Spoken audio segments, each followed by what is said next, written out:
My name is Diane, and am 28 years old.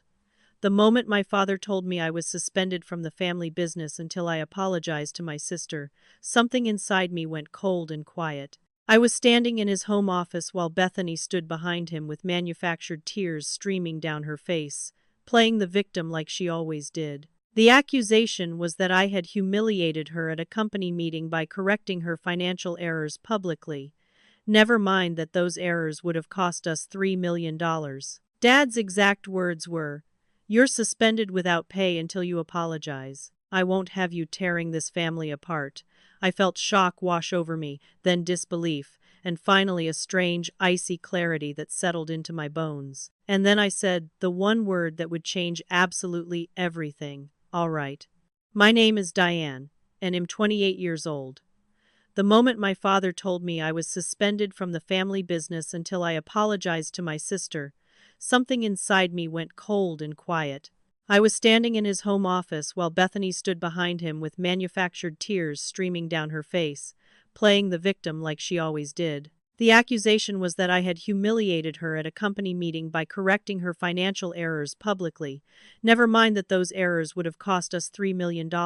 Dad's exact words were, "You're suspended without pay until you apologize. I won't have you tearing this family apart."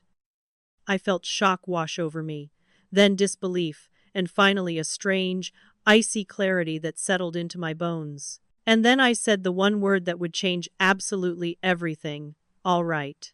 Hello. I'm delighted to assist you with our voice services.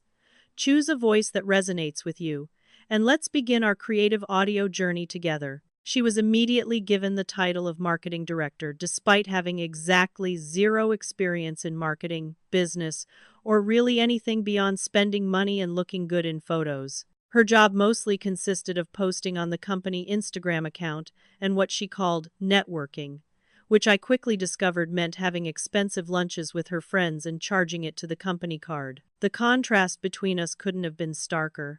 I was the one in the production facility at 6 in the morning troubleshooting equipment failures.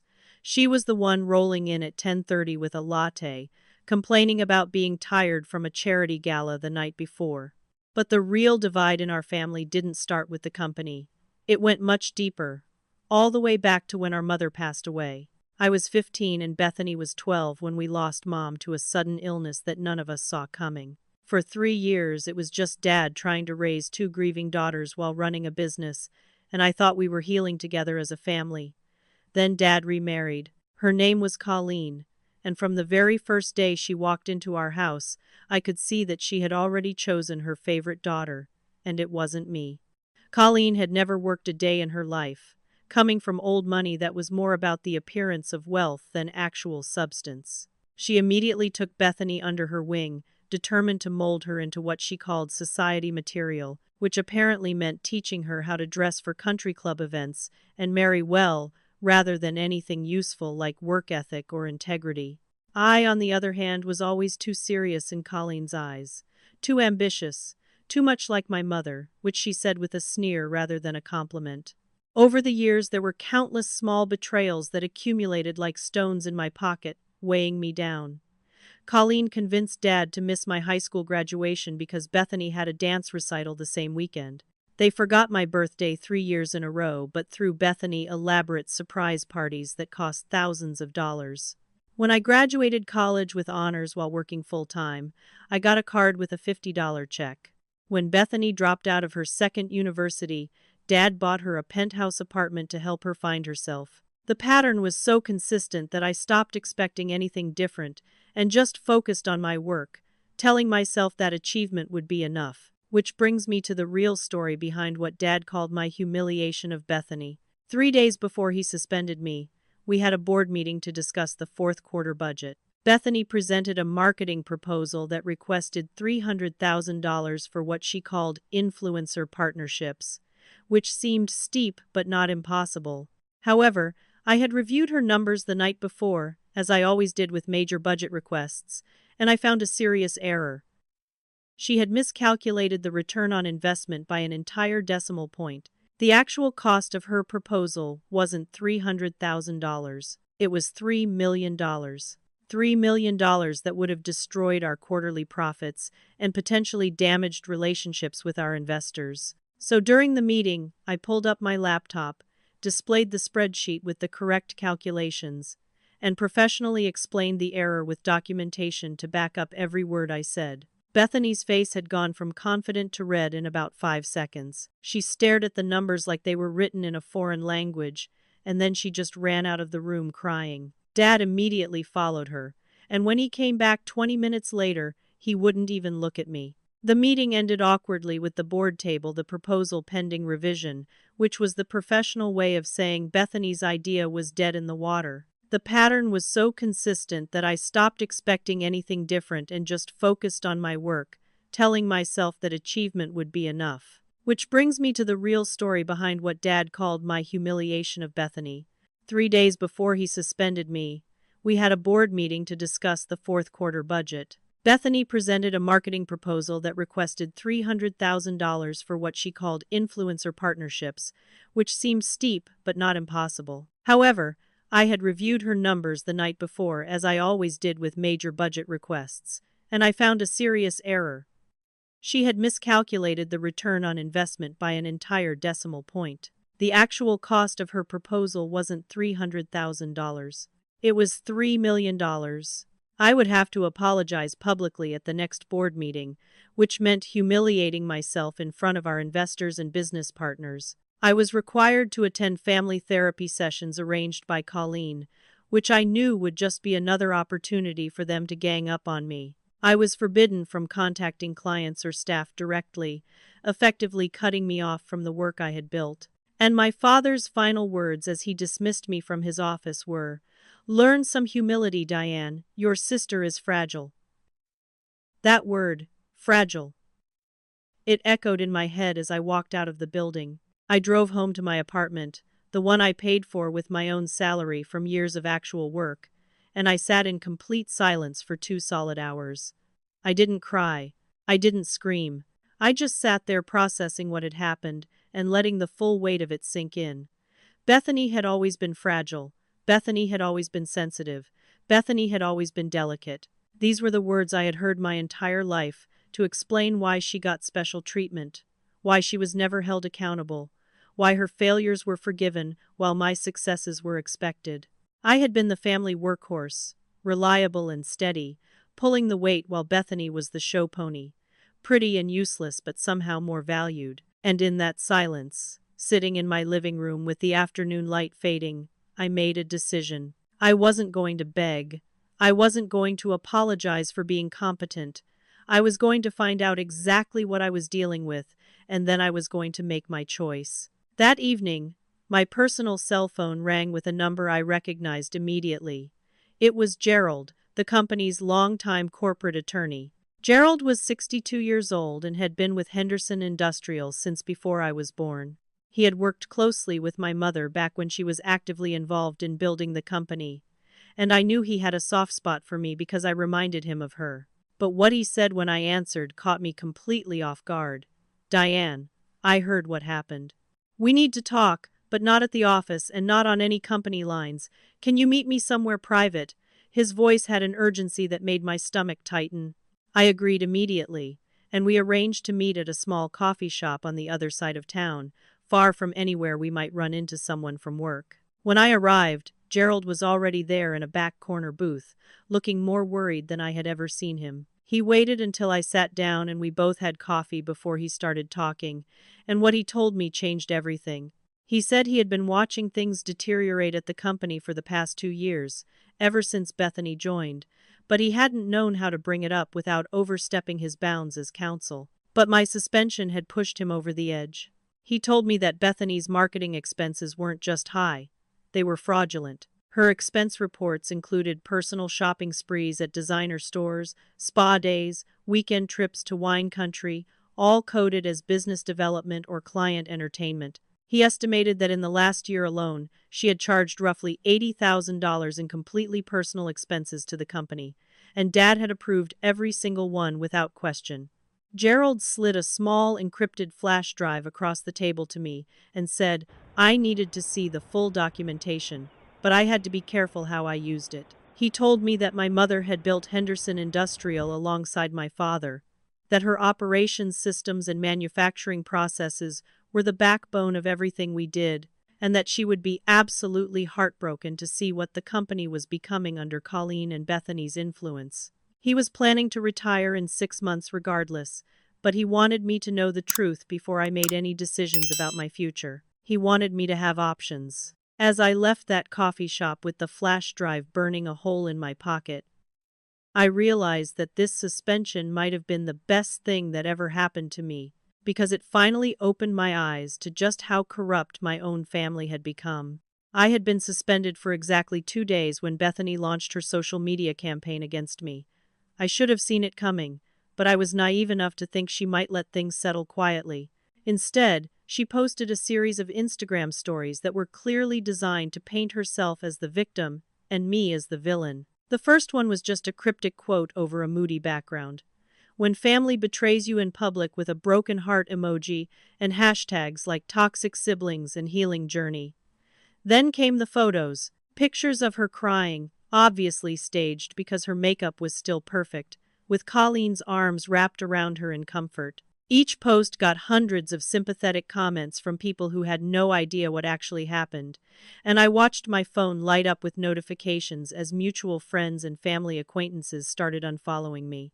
People I had known for years, people who had watched me grow up, were suddenly taking Bethany's side based on nothing but her carefully curated social media performance. I received texts from concerned family friends asking what really happened, their messages dripping with the kind of concern that already assumed I was guilty. And through it all, I stayed silent. I didn't defend myself. I didn't post my own version of events. I just watched it unfold like a slow-motion car crash, taking screenshots of everything and adding them to a folder on my computer. If Bethany wanted to create a digital paper trail of her manipulation, I wasn't going to stop her. I was just going to document it. Then came the lunch ambush. 4 days into my suspension, I received a call from Maureen, Colleen's sister, who said she wanted to mediate the situation between me and Bethany. She suggested lunch at a nice restaurant, somewhere neutral where we could talk things through like adults. I was hesitant, but part of me still hoped that maybe, just maybe, someone in the family would actually listen to my side. So I agreed. I should have known better. When I arrived at the upscale bistro Maureen had chosen, I found not just her waiting for me, but Colleen, Bethany, and 3 of Bethany's friends I barely knew. It was an intervention-style ambush, and I had walked right into it. They had already ordered appetizers and wine, clearly planning to be there for a while, and they had saved me a seat at the head of the table like I was on trial. As soon as I sat down, they took turns explaining to me exactly how I had failed as a sister, as a family member, as a human being. Maureen started by saying that she had always noticed jealousy in me when it came to Bethany. One of Bethany's friends, who I had met maybe twice in my life, said that I gave off controlling energy and that she wasn't surprised I had lashed out. Another friend described me as abusive, using corporate language to mask my cruel intentions. Bethany herself sobbed through an entire monologue about how I had made her feel stupid her entire life, how I always had to be the smart one, how I never gave her a chance to shine. And then Colleen delivered what she clearly thought was the killing blow. She leaned forward, looked me dead in the eyes, and said, "You've been punishing Bethany since your mother died. It's time to admit it and get help." I felt rage building inside me like nothing I had ever experienced. My hands were shaking under the table. I wanted to stand up and tell them everything. I wanted to throw the evidence of Bethany's fraud in their faces. I wanted to scream that I had saved the company she was actively destroying. But instead, I took a long, slow breath and stood up calmly. I looked at each of them in turn, these women who thought they had the right to judge me, and I said very quietly, "I'm not doing this. When you're ready for an honest conversation instead of a performance, you can call me." Then I pulled $300 bills from my wallet, dropped them on the table to cover my portion of their expensive lunch, and walked out. Behind me I could hear Colleen saying something about my attitude, but I didn't turn around. I just kept walking. That evening, an email arrived from Dad. The subject line was just disappointed, and the message was short but cutting. He wrote that he was disappointed in my behavior at lunch, that Colleen and Bethany had tried to help me, and I had thrown it back in their faces, and that it had now been 2 weeks since my suspension with no apology in sight. 2 weeks. He couldn't even keep track of how long it had actually been. I didn't respond to the email. Instead, I opened the encrypted flash drive Gerald had given me and spent the next 6 hours going through every single document. What I found was so much worse than I had imagined. It wasn't just expense fraud. It was a pattern of deception and favoritism that went back years, and it was all documented in painful detail. I started making my own documentation, organizing everything into a clear timeline with evidence for every claim. If they wanted a war, I was going to make sure I had ammunition. The flash drive Gerald gave me was a treasure trove of evidence, and the more I dug into it, the angrier I became. It contained 3 full years of Bethany's expense reports, and they painted a picture of systematic fraud that Dad had either ignored or actively enabled. Every expense was coded to look legitimate on the surface, but when you actually looked at what the charges were for, it was obvious they were personal purchases. Designer clothes from boutiques downtown were listed as client meeting attire. A weekend trip to Napa Valley with Trevor, her boyfriend, was classified as conference attendance, even though I checked and there was no marketing conference in Napa that weekend. Spa treatments, salon appointments, even her gym membership were all charged to the company as professional development or wellness initiatives. And Trevor, who had never worked a day in marketing in his life and made his living as a personal trainer, was somehow on the company payroll as a marketing consultant to the tune of $3,000 a month. But as angry as the expense fraud made me, it was nothing compared to what I discovered when I started digging deeper into the company's corporate structure. I still had remote access to some of the financial systems because nobody had thought to revoke my credentials when they suspended me, assuming I would just sit quietly and wait to apologize. Using that access, I pulled up our corporate registration documents and board filings, and that's when I found it. 6 months ago, while I was out of state visiting one of our manufacturing facilities in Ohio, Dad had filed paperwork making Bethany co-president of Henderson Industrial Solutions. Co-president, she had been given a title that put her theoretically equal to Dad in the corporate hierarchy, and I had never been told, not a word, not a meeting, not even a courtesy email. The papers had been signed by Dad and witnessed by Colleen, and they had done it while I was 800 miles away. I felt physically sick looking at those documents. For 10 years I had worked my way up through that company, and I had done it assuming that eventually, when Dad was ready to step back, I would take over operations because I had earned it. But apparently, while I was busy actually running the company, they were busy making sure Bethany would inherit it instead.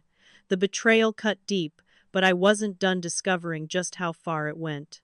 I remembered something from years ago, back when Mom died and we were settling her estate. She had owned the family home outright, a beautiful old house in the historic district worth about $800,000. Dad had told me and Bethany that the house was being put in a trust for both of us, that it was our inheritance from Mom and we would split it equally when the time came. I had trusted him. I had never even asked to see the paperwork because he was my father and I believed he would honor Mom's wishes. Now, sitting at my dining room table with my laptop open and my hands shaking, I pulled up the property records for that house, and there it was in black and white. The house had been transferred to Bethany's name alone 3 years ago during what Dad had called a probate simplification. He had told me it was just paperwork reorganization, consolidating assets to make the estate easier to manage. He had lied. He had stolen my inheritance and given it all to Bethany, and I had been too trusting to question it. I sat there staring at the screen, feeling like the floor had dropped out from under me.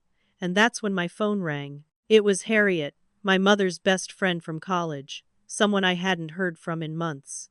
Harriet's voice was gentle but serious when I answered. She said she had heard about my suspension through the family gossip chain, and she needed to tell me something that she had been holding on to for years. She said that my mother had made her promise to wait until I was ready, until the time was right, and she believed that time was now. Harriet asked me to come to her house, that what she had to tell me needed to be done in person. I drove over immediately, and what she revealed changed everything I thought I understood about my family.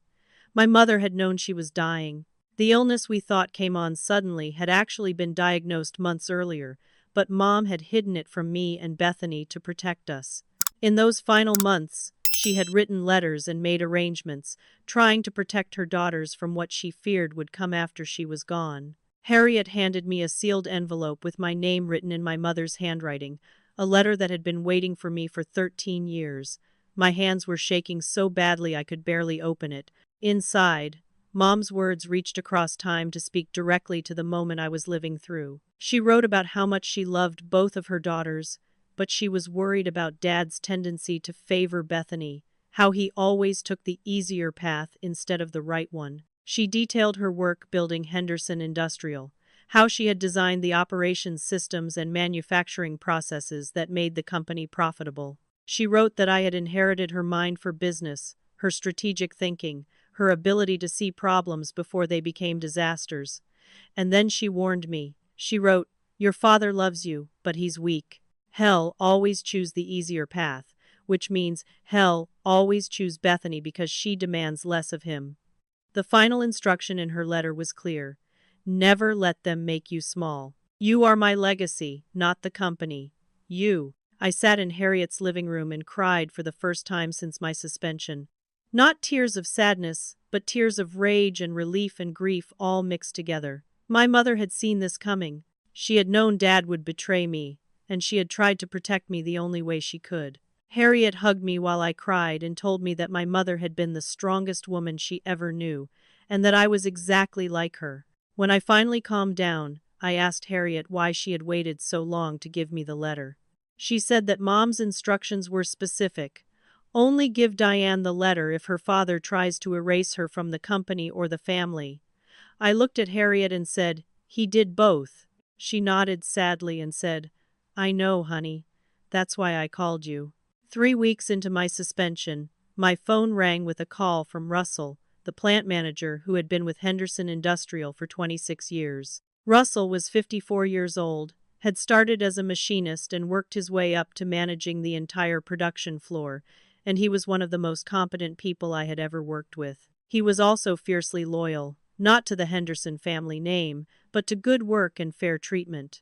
The worry in his voice was immediate and obvious. He told me the production line had stopped twice that week, something that hadn't happened in the 3 years since I had redesigned the workflow system. When I asked what was causing the stoppages, Russell's answer made my blood boil.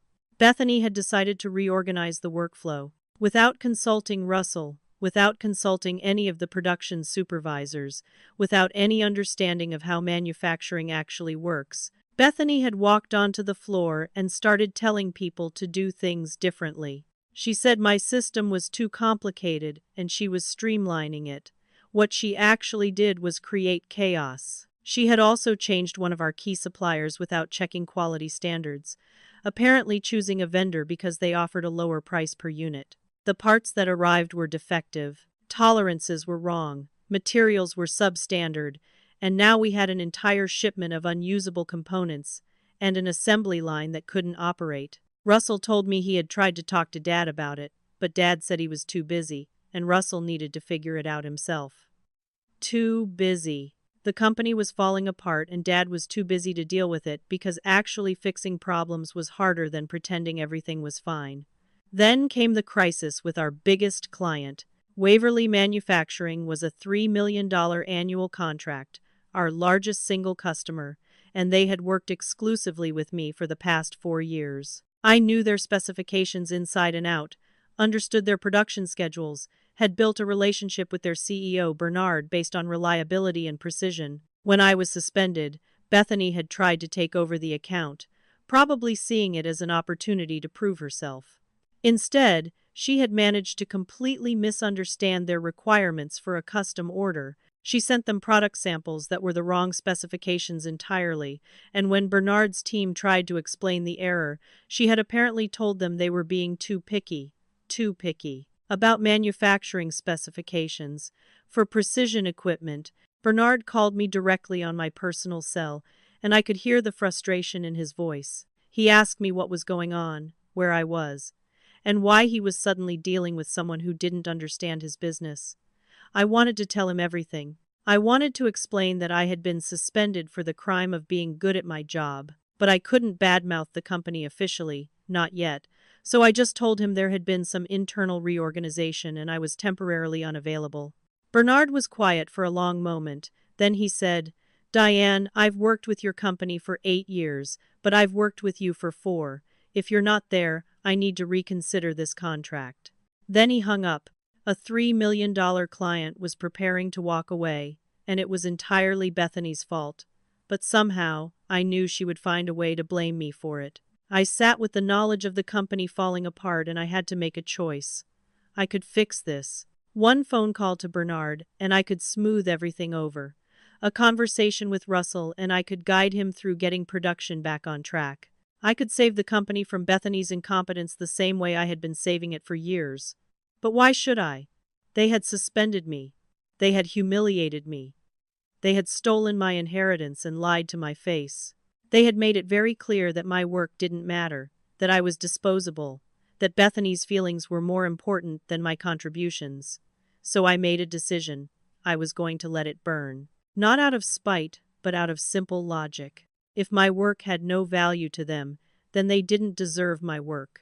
Over the next few days, I watched the fallout through the contacts who were still loyal to me. My father called me 7 times in one day and I didn't answer any of the calls. He left voicemails that progressed from confused to angry to almost panicked, asking about the Waverly account, asking how to handle the production issues, asking when I was going to stop being stubborn and come back to fix things. The entitlement in his voice was stunning. He had suspended me without pay, but he expected me to still be available to solve his problems. Then I received a text from Colleen that crystallized everything. It said, "You're sabotaging the company out of spite. This is exactly why you were suspended. Grow up." I took a screenshot and added it to my growing folder of evidence, noting the date and time. The staff exodus started in week 4. Geneva, the head of quality control who had worked with me for 6 years and had trained under my mother before that, submitted her resignation effective immediately. She sent me a private message saying she couldn't work in that chaos anymore and asking me to let her know if I landed somewhere new because she'd follow me there. 2 production supervisors gave notice the same week, citing hostile work environment and lack of leadership. Bethany, in a moment of terrible judgment, decided to conduct exit interviews herself to find out why people were leaving. From what I heard through Russell, she spent the interviews lecturing them about company loyalty and telling them they weren't grateful for their opportunities. She made everything worse, and she had no idea she was doing it. The company my mother built, the company I had dedicated 10 years of my life to, was collapsing under Bethany's incompetence, and Dad was apparently too proud or too blind to admit he had made a catastrophic mistake. 5 weeks into my suspension, my phone rang from a number I didn't recognize. I almost didn't answer because I was tired of people calling to tell me how disappointed they were in me, but something made me pick up. It was Dad, calling from what I later learned was Colleen's phone. His voice was different than it had been in the angry voicemails. Softer, almost pleading. He said we needed to talk, really talk, and he asked if I would come to dinner, just us. No Colleen, no Bethany. Just a father and his daughter having an honest conversation. He sounded so sincere that despite everything, despite all the evidence I had compiled and all the betrayals I had uncovered, some small part of me that still wanted my father's love made me agree. I drove to my childhood home on a Wednesday evening, my stomach in knots the entire way. Dad greeted me at the door and he looked exhausted in a way I hadn't seen before. There were dark circles under his eyes and he seemed older somehow, diminished. We walked to his study, which used to be Mom's favorite room in the house, filled with her books and her plants and her energy. Dad poured 2 glasses of whiskey, slid one across the desk to me, and said, "I've been thinking a lot about your mother lately." We sat in silence for a moment, both sipping our drinks, and I felt my defenses starting to crack just slightly. Then he started talking, and for a few minutes I thought, maybe, finally, he was going to actually see me. He admitted he had been too lenient with Bethany, that he could see now that I was right about the budget error at the board meeting. He told me I had always been the strong one, the capable one, and he had taken that for granted. He told a story about Mom, about how she used to say that I had her fire and her brilliance, and that she would be so proud of the woman I had become. I felt tears starting to form in my eyes. This was what I had been waiting for. An acknowledgement. A real apology. A father who finally saw his daughter. He looked at me across the desk and said, "Come back, Diane. We need you. I need you." And then he added the condition. Just as I was about to soften completely, just as I was considering the possibility of forgiveness, he said, "Of course, you'll still need to apologize to Bethany. Publicly, at the board meeting, but then we move forward as a family." I froze with my glass halfway to my lips. I set it down very carefully on the desk and asked, my voice deadly calm, "Apologize? For what, exactly?" Dad looked confused by the question, as if it should be obvious. For embarrassing her in front of the board. For making her feel inadequate. "You know she's sensitive, Diane. You know how she is." All the emotion drained out of me in an instant. I looked at my father and realized nothing had changed. Nothing would ever change. Before I could respond, I heard footsteps in the hallway, and Colleen appeared in the doorway. She had been listening the whole time, waiting for me to agree so she could swoop in. She asked, "Did she agree? Can we announce her return to the board tomorrow?" Dad looked uncomfortable, but he didn't tell her to leave. I realized with perfect clarity that this entire dinner had been a manipulation. They didn't want me back because they valued me. They wanted my skills back because the company was failing without me. This wasn't about respect or family or love. It was about utility. They needed me to fix their mess, and they still expected me to humiliate myself to do it. Then Bethany bounced into the room holding a bottle of champagne like we were celebrating something. She was all smiles and excitement, saying, "Oh good, you came to your senses. I already drafted your apology speech so you wouldn't have to stress about it. You can just read it at Friday's board meeting." She handed me a printed document, 3 pages long, and I scanned the first few lines. It was horrifying. The speech included phrases like, "My jealousy got the better of me, and I undermined my sister's confidence, and I displayed unprofessional behavior unbecoming of this company." Bethany had written out a complete humiliation, painting herself as the victim and me as the villain, and she expected me to read it out loud in front of our board. She was actually smiling, like she had done me a favor by writing it for me. I stood up from the chair slowly and deliberately. I left the speech on Dad's desk and looked at each of them in turn. I looked at my father and said, "Mom would be ashamed of you." I looked at Colleen and said, "You got exactly what you wanted. I hope you enjoy it." And then I looked at Bethany, really looked at her, at this grown woman who had never been held accountable for anything in her entire life, and I said, "You have no idea what's coming." Then I walked toward the door. "Behind me!" Colleen shouted. "Don't bother coming back without that apology." I didn't turn around. I didn't respond. I just kept walking, and when I got to my car I realized I was done. Completely done. Not with just the suspension or the company. I was done with all of them. My apartment became a war room over the next 2 weeks. My dining room table disappeared under spreadsheets and documents and printed emails. I had folders organized by category. Bethany's fraudulent expenses, corporate governance violations, the theft of my inheritance, staff complaints, client issues, every single betrayal documented with dates and evidence. I had photos of my mother's letter, copies of Gerald's flash drive contents, and a timeline that laid out 10 years of systematic favoritism and discrimination. I looked at all of it spread out in front of me and realized I was building something bigger than just proof of wrongdoing. I was building my exit strategy. Gerald agreed to be my legal advisor, though he had to do it carefully since he was still technically company counsel for another few months until his retirement. He reviewed my documentation and told me it was thorough and damning, that if I wanted to pursue legal action, I would have a strong case. But he also told me something else. He said that lawsuits take years and cost a fortune and drain your soul, and I should think carefully about whether revenge was worth that price. I told him I didn't want revenge. I wanted accountability. There's a difference. Russell, the plant manager, became my inside source on company operations. He sent me updates on production numbers, quality issues, and staff morale, painting a picture of an organization in crisis.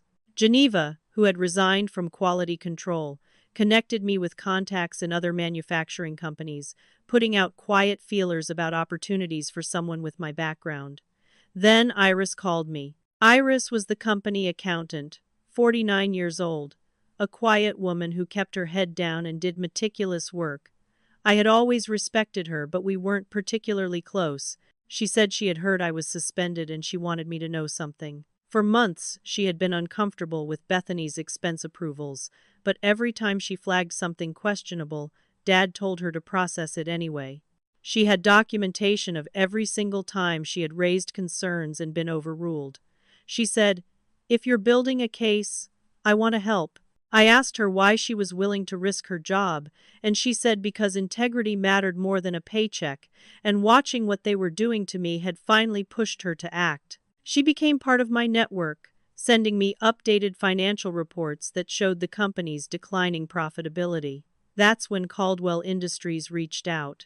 They were a competitor company, smaller than Henderson but growing aggressively, known in the industry for innovation and treating employees well. Their chief operating officer was retiring, and they had been conducting a quiet search for a replacement. Someone, I never found out who, had recommended me.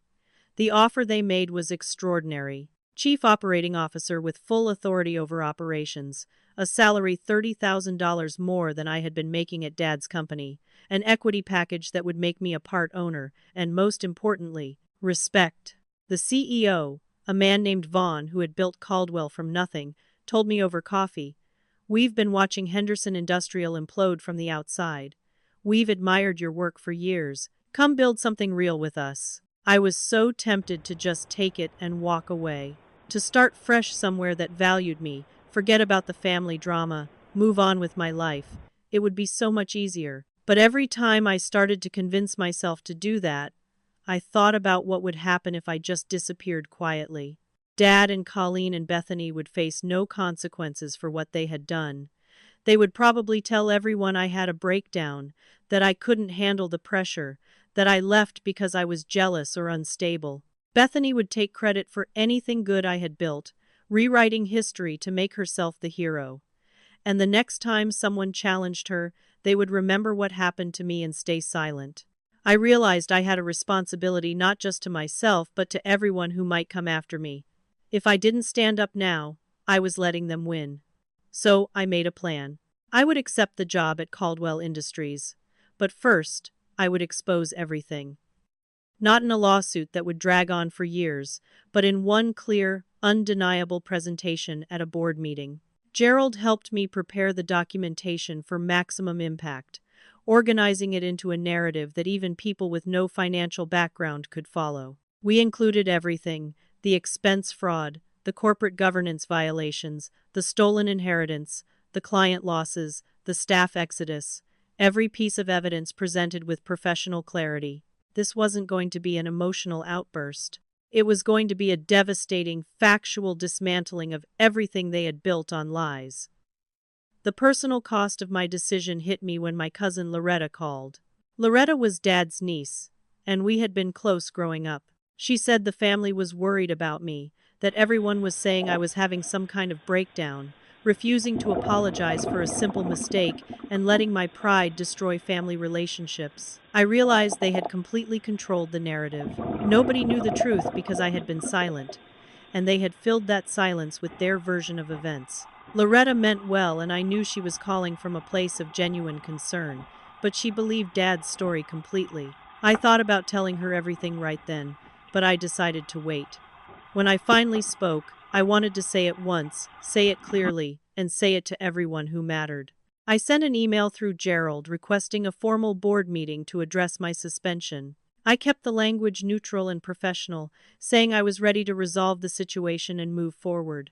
Dad responded within an hour, clearly relieved that I was finally going to apologize like he had demanded. He scheduled the meeting for Friday morning, 2 days away, and sent a company-wide email with the subject line, "Resolution of Recent Personnel Matter." I could picture him at his desk, probably thinking he had finally broken me, that I was coming back beaten and humble.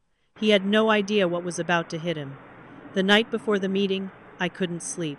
I kept reading Mom's letter over and over, her words giving me strength. Never let them make you small. You are my legacy. I decided to wear her watch to the meeting. A simple silver piece she wore every day when she was alive. It would be my reminder of who I was doing this for. Friday morning arrived cold and clear, and I got to Henderson Industrial Solutions at exactly 9 a.m. The boardroom was on the third floor, all glass walls and expensive furniture that Dad had insisted on buying 5 years ago when the company had a particularly good quarter. The full board was assembled. Dad sat at the head of the table looking tired but satisfied. Bethany was next to him, wearing a new designer dress and looking smugly victorious. Colleen was there too as a non-voting advisor, which had always been a ridiculous title since she knew nothing about business. The 5 external board members filled out the table. Morton, a private equity investor who owned 20% of the company. Beatrice, an old family friend of my parents who had known Mom well. Clark, an industry veteran in his 70s who had mentored Dad decades ago. Lucille, our financial advisor, and Wade, the corporate attorney who had replaced Gerald for most day-to-day matters. I walked in carrying a leather portfolio and wearing my best business suit with Mom's watch visible on my wrist. Bethany saw me and smirked, whispering something to Dad that made him nod. He called the meeting to order and gave a little speech about how we had experienced an unfortunate family matter affecting company operations, but Diane had requested this meeting to address the situation and move forward. Then he looked at me with what I can only describe as paternal condescension and said, "Diane, the floor is yours." I stood up slowly, pulled a stack of bound documents from my portfolio, and began distributing them to each board member. Dad's face shifted from expectant to confused. "Diane," he said, "we agreed you would make a verbal apology." I set the last document in front of Beatrice and looked directly at my father. "No," I said clearly, "you assumed that. I said I would address the situation, and that's exactly what I'm going to do." I returned to my seat and opened my own copy of the report as board members began flipping through pages with increasing interest and concern. My presentation started with the facts. Page 1 was a timeline of my 10 years at the company. Every position I had held, every promotion I had earned through documented achievements. Page 2 was Bethany's employment history, showing her immediate placement in an executive position with no prior experience. Page 3 was a financial comparison showing my department's profitability and growth over 5 years compared to Bethany's marketing department's expenses and return on investment. The numbers told an obvious story before I even said a word. Then I turned to pages 4 through 12, and this was where things got serious. These pages contained Bethany's expense reports for the past 18 months, and I had highlighted every personal purchase in yellow. Shopping sprees at luxury boutiques totaling thousands of dollars, coded as client relationship building. Weekend spa retreats charged as wellness and professional development. Her boyfriend Trevor's expenses, including gym memberships, personal training certifications, meal prep services, and protein supplements, all listed as marketing consultation fees. Even though Trevor had never consulted on a single marketing campaign, the total came to $97,000 in fraudulent expenses over 18 months, every one approved by Dad without board oversight. Bethany's face went pale and then bright red. She turned to Dad and said loudly, "This is insane. Dad, she's making this up." I didn't raise my voice. I simply said, "These are direct copies from accounting, verified by Iris Walker. Every transaction has a corresponding receipt and approval signature." Wade, the board attorney, was already speed reading through the documents, his expression getting grimmer with each page. Morton, the investor who controlled 20% of voting shares, looked up from the papers and asked Dad, using his first name without any warmth, "Joseph, is this accurate?" Dad tried to defend himself, stammering that marketing required certain appearances, and these were all approved expenditures. I let him finish, then I addressed the board directly. These expenses were approved unilaterally by my father without board oversight, despite company bylaws requiring board approval for any single expenditure over $5,000. Section 7, Paragraph 3 of our corporate governance documents, which I assume you all have access to. Clark, The industry veteran who had helped write those bylaws 30 years ago said quietly, "She's correct. This is a direct violation." I watched the board members exchange glances, and I knew I had their attention completely now. But I wasn't done. I turned to the next section of my report and revealed the co-president paperwork. I explained that 6 months ago, while I was in Ohio visiting our manufacturing facility, Dad had filed corporate documents making Bethany co-president without board approval, without my knowledge, and without following the succession planning agreement that had been established when the board first formed. Morton actually stood up, his chair scraping loudly against the floor. "Joseph, what the hell is this?" Dad tried to explain that Bethany needed a title that reflected her growing role, but his voice was weak. Lucille, the financial advisor, cut him off sharply. "Growing role? According to these documents, her department has cost the company more than it has generated in revenue for 2 consecutive years." That's when Colleen made her fatal mistake. She stood up and tried to take control of the narrative, her voice high and defensive. She declared that this was a family business and I was trying to destroy my own sister out of jealousy. Beatrice, who had been quiet until now, turned to Colleen with ice in her voice and said, "Sit down, Colleen. You're not a board member." Colleen looked shocked and stammered that she was Joseph's wife. Beatrice replied coldly, "And this is a corporation, not a social club." The temperature in the room dropped about 20 degrees, and I continued my presentation. The next section detailed the Waverly manufacturing contract, our $3 million annual client that we had just lost. I presented the email chain showing how Bethany had ignored technical specifications despite multiple warnings from production staff, how she had sent incorrect product samples, and how Bernard, the Waverly CEO, had finally pulled the entire contract last week. I looked at the board and said, "My father didn't inform any of you that we lost our largest client." Morton turned to Dad and asked if this was true. Dad answered quietly that they had been handling it internally. The rage on Morton's face was barely contained. I moved to the staff exodus section, showing resignation letters from Geneva, our quality control head, and 2 senior production supervisors. I included excerpts from exit interviews, all of which cited lack of professional leadership and a work environment compromised by favoritism.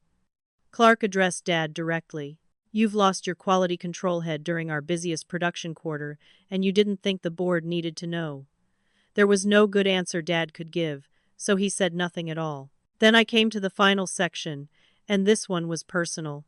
I presented documentation showing the transfer of my mother's house from joint inheritance to Bethany's sole ownership. I explained that the house had been worth approximately $800,000 and was supposed to be split between both daughters according to Mom's wishes. I showed how Dad, acting as executor, had transferred the entire property to Bethany alone during what he called probate simplification 3 years ago.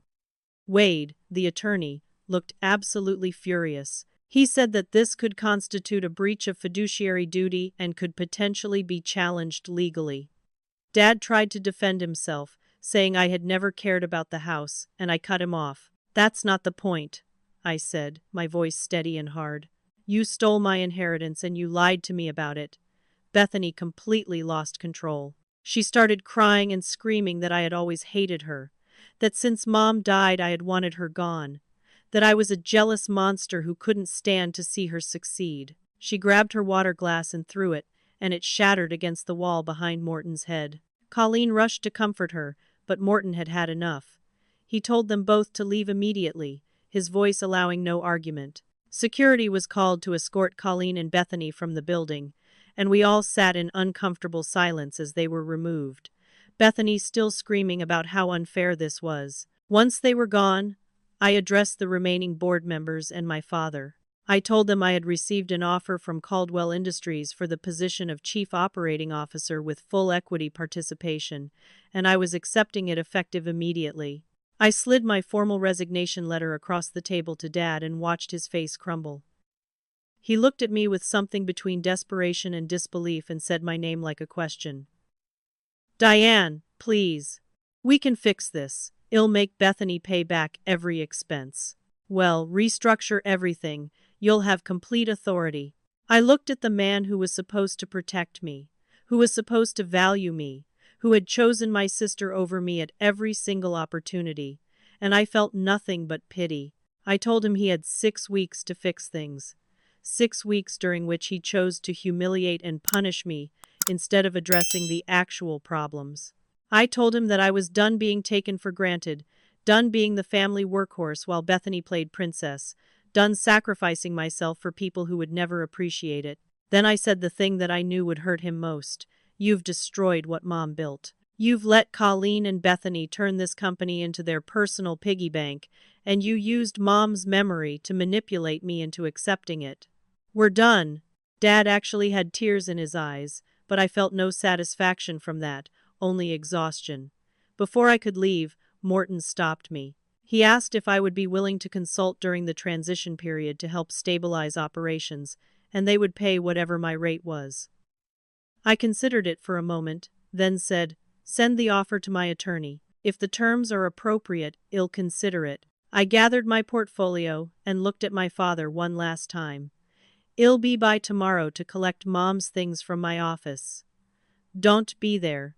Then I walked out of that boardroom, and behind me I could hear Morton and the other board members beginning to question Dad about his leadership and whether he should remain as CEO. I didn't stay to hear his answers. It wasn't my problem anymore. 1 week after the board meeting, I started my first day at Caldwell Industries, and the contrast was stunning. My new office had floor-to-ceiling windows overlooking the city, modern furniture that was functional rather than showy, and most importantly, a team of 12 highly competent professionals who reported to me based on merit rather than family connections. On my first day, CEO Vaughn came to my office personally to welcome me. He told me that he had built Caldwell from nothing by focusing on 3 principles: excellence, integrity, and respect for people who did the work. He said I should build my department however I saw fit, that he trusted my judgment, and that there would be no politics or favoritism interfering with my decisions. It felt like someone had lifted a weight off my shoulders that I had been carrying so long I had forgotten it was there. Meanwhile, the fallout at Henderson Industrial Solutions was catastrophic. Morton called me personally to tell me what happened in the week after I left. The board had voted to remove Dad as chief executive officer, effective in 30 days, though he would remain as chairman because his ownership stake was too large for them to force him out completely. Bethany had been terminated immediately for fraud and was being required to repay all the fraudulent expenses or face criminal charges. The accounting firm doing the full audit had found even more irregularities, and the total they were demanding she repay had risen to over $100,000. Colleen had been permanently banned from company premises and her advisory role terminated. Morton told me all this not to gloat but to thank me for having the courage to expose what was happening before it destroyed the company entirely.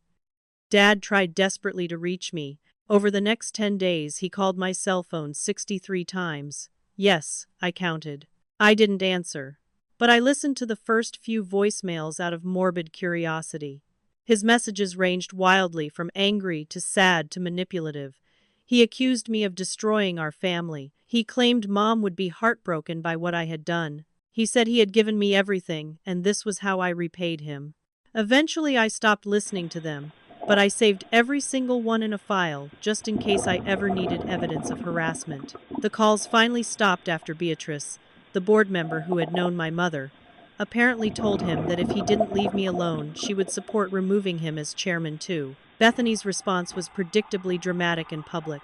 She posted a long Instagram story claiming to be the real victim of corporate abuse, saying I had orchestrated a conspiracy to ruin her career because I was jealous of her success. At first, her followers were sympathetic and supportive. But then someone, I never found out who, leaked details of the board meeting to an industry blog that covered manufacturing news. The full story went public. The expense fraud, the unqualified executive placement, the lost client contracts, the staff exodus, all of it. Suddenly, Bethany's comments section filled with people calling her out, asking about the fraudulent expenses, questioning her claims of victimhood. Within 48 hours, she had deleted every social media account she had. I felt no satisfaction from watching her public humiliation, just a distant sense that actions have consequences. The extended family divided predictably along lines of who they liked better, my father or my mother. Dads, siblings, my aunts and uncles, mostly reached out to support me. They sent emails and cards saying they had watched Colleen poison the family dynamic for years, and they were proud of me for standing up for myself. My Aunt Winifred sent a beautiful bouquet of flowers with a card that said, "Your mother would be so proud of you." Colleen's side of the family sent angry letters calling me ungrateful and vindictive. My cousin Loretta, who had called me worried about my breakdown a few weeks earlier, sent me a long apology message saying she should have listened to my side before believing the rumors. I started seeing a therapist named Sylvia who specialized in family trauma and workplace abuse. It took 3 sessions before I could even articulate what I had been through without minimizing it. I kept saying things like it wasn't that bad and other people have it worse, until Sylvia stopped me and asked why I felt the need to diminish my own experiences. That question broke something open in me. Over the following months, Sylvia helped me understand that I had been systematically gaslit and emotionally manipulated for years. I had been conditioned to accept mistreatment as normal family dynamics, to believe that protecting Bethany's feelings was more important than my own well-being, to think that love meant accepting abuse. Learning to set boundaries and expect basic respect felt revolutionary. Gerald retired as planned at the end of his 6-month notice period, and on his last day of work he took me to lunch at an expensive restaurant downtown.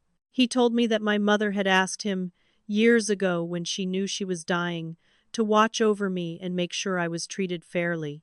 He apologized for taking so long to act, saying he had struggled with the ethics of his position as company counsel versus his loyalty to my mother's memory. He gave me a box containing some of my mother's old business files, including her original designs for the production systems and her handwritten notes on company strategy. He said these belonged to me, that she had built Henderson Industrial for me, not for my father, and certainly not for Bethany. Russell, the plant manager, kept me updated on what was happening at Henderson through occasional text messages. The board had hired a new CEO from outside the company, a woman named Esther who was 56 and had been a vice president at a Fortune 500 manufacturing company. Her first action was ordering a complete operational audit, and she had found even more problems I hadn't uncovered, including safety violations and maintenance issues that had been ignored. Russell told me that Esther had reviewed my old production designs and said that if half of what currently worked at Henderson was what I had built, I must be a genius, because the other half was complete garbage. 6 months after I started at Caldwell Industries, my department's performance metrics were extraordinary. We had increased operational efficiency by 23% through process improvements and better supply chain management. We had won 2 major contracts, including one from a former Henderson Industrial client who followed me to Caldwell because they trusted my work. I was promoted to executive vice president and given a seat on Caldwell's board of directors. An industry magazine ran a feature article about me with the headline, "The Operations Genius Reshaping Manufacturing." And while the attention was uncomfortable, it also felt like validation that my work had always been good, that I hadn't been crazy or arrogant to believe in my own competence. Then Bethany showed up.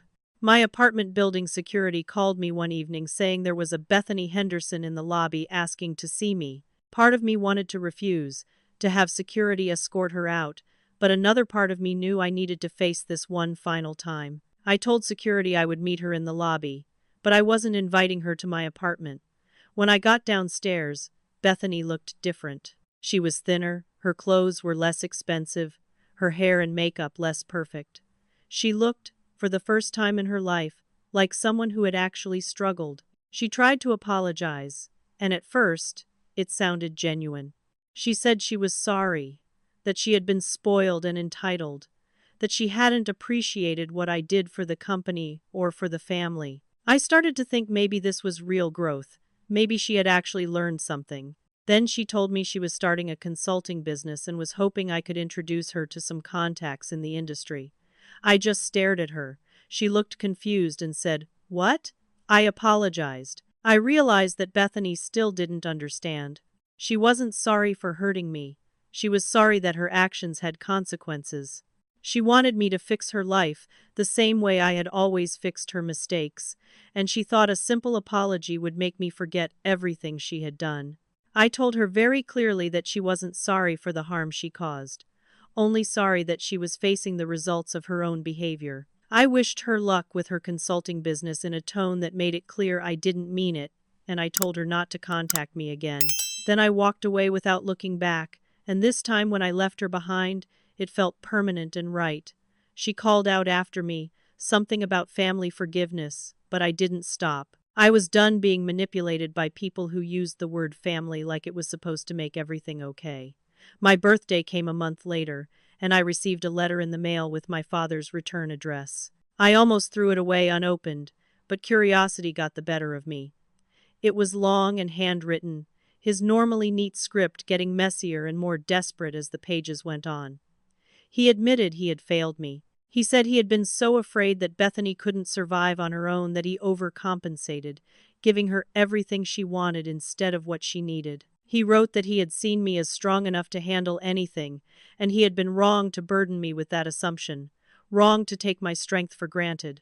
He ended by saying he didn't expect forgiveness and he didn't deserve it, but he wanted me to know that he finally understood what he had done. I read that letter 3 times, and each time I felt a little less angry and a little more sad for the relationship we could have had if he had been a different kind of father. I didn't respond to the letter, but I didn't throw it away either. I put it in a drawer in my desk where I kept important documents, and sometimes I would see it when I was looking for something else. I wasn't ready to forgive him, and I might never be ready. But the sharp edge of my anger was slowly fading into something more like grief for what never was, and now never could be. That felt like progress. 1 year after the board meeting that changed everything, I stood in my office at Caldwell Industries during our company celebration party. We had just announced record profits and were opening a new facility that would double our production capacity. Geneva, my old quality control head from Henderson, now worked as my director of quality assurance. Russell had taken early retirement from Henderson and consulted for us part-time, bringing decades of manufacturing wisdom. I had built a team based on merit and mutual respect, and watching them succeed felt better than any family approval ever had. I thought about everything I had learned through this whole terrible experience. I had spent years believing that family meant accepting mistreatment, that loyalty required sacrificing myself, that love meant putting everyone else's needs above my own. It had taken losing my family to realize that I had already lost myself years ago. The real betrayal wasn't what they did to me. It was what I had allowed them to do by staying silent, by making excuses, by accepting crumbs of affection and calling it love. I had been complicit in my own diminishment, and breaking free from that pattern was the hardest and best thing I had ever done. I received a wedding invitation in the mail from my cousin Loretta. She included a note saying she knew things were complicated but she would love to have me there, and there was no pressure either way. I decided to go. Not because family always deserves forgiveness, but because some family is worth keeping. The ones who stood by me when it was hard, who listened when I finally spoke up, who chose me even when it would have been easier to stay neutral. Those relationships were worth nurturing. I started rebuilding connections with dads, siblings, with old family friends who had known my mother, with the people who saw me clearly and valued me honestly. I looked down at my wrist where my mother's watch still sat, and I remembered the words from her letter that I had memorized by now. Never let them make you small. You are my legacy. I whispered to the empty office. I didn't, Mom. I didn't let them, and I finally believed it.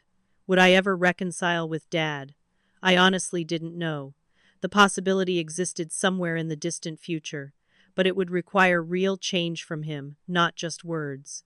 Would Bethany ever truly understand what she had done wrong? Probably not. Some people go through their whole lives believing they're victims of circumstances rather than architects of their own failures. But here's what I knew for certain. I didn't need their approval to be whole. I didn't need their acceptance to be successful. I didn't need their love to know my own worth. I had built my own family now. Chosen family. Professional family. People who earned their place in my life through respect and reciprocity rather than shared DNA. and that was worth more than any inheritance, more than any title, more than any amount of money. I had walked away from the family business, but I had walked toward my own life, my own choices, my own definition of success. Standing in that office, looking out over the city with my team celebrating below and my future stretching out bright and unwritten before me, I felt something I hadn't felt in years. I felt free. So tell me, have you ever had to walk away from family to save yourself? Drop a comment below and share your story, because I promise you're not alone. If this resonated with you, hit that like button and subscribe to the channel for more stories about standing up for yourself, even when it costs everything. Share this with someone who needs to hear that it's okay to put yourself first. Thank you so much for watching, and remember, never let anyone make you small. You are someone's legacy, even if it's only your own. Take care of yourselves out there, and I'll see you in the next story.